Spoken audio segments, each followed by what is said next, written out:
Now the last thing is we like to put a watermark all the way through for a few reasons. One is just for branding, so people embed where it's coming from.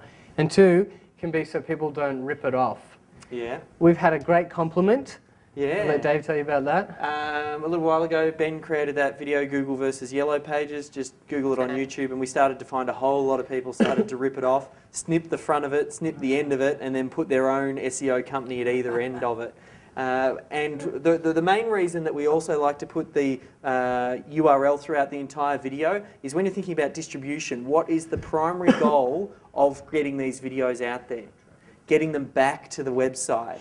And not only that, as they're watching it, people have short attention spans. They might click away really quickly. So if the goal is to get them back to the website and they're ready to get back to your website now, don't put the hurdle for them that they have to watch the entire video before they find out where to go. So through your entire video, you have the URL and you have it over to the left-hand side so it's not constricted by or covered by any sort of logos.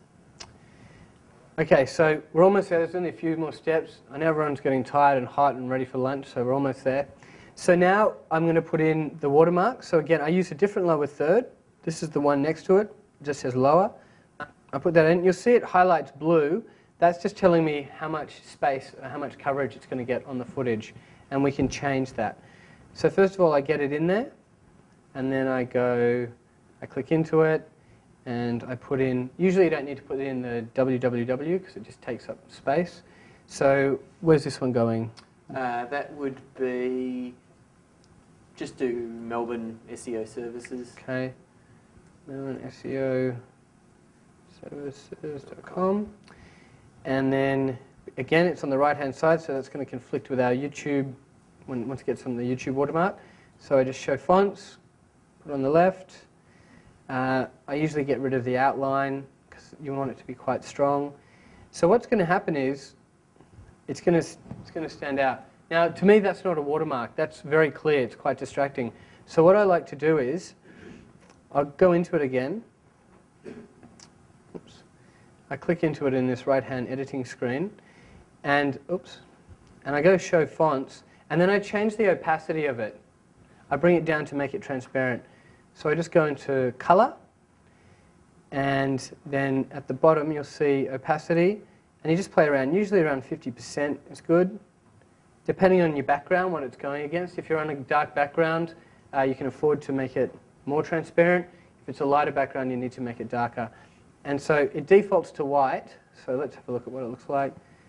So once we put that on full screen, it should be okay. You might want to make it black and then make it less transparent depending on the background again. Again, this is something just to play around with. But what happens is you get this instant, behind that, so find out who the person is a very clear plan structure. Now the way that I works, people will look at that at first and then it'll just kind of become part of it, but it's still there. So then what we want to do, sorry, I'm going here without explaining it. Now we can, I'll get rid of this for a second. So this lower third, the watermark only goes to there. Really simply, you go to the end and you just drag it down and it'll populate where you need it to go. So now it goes all the way through, right to the end. You want to take it right to the end and then it'll fade out as you leave. So that's the bulk of it. Now I'm going to do an outro, add some music, and then export, and we're done.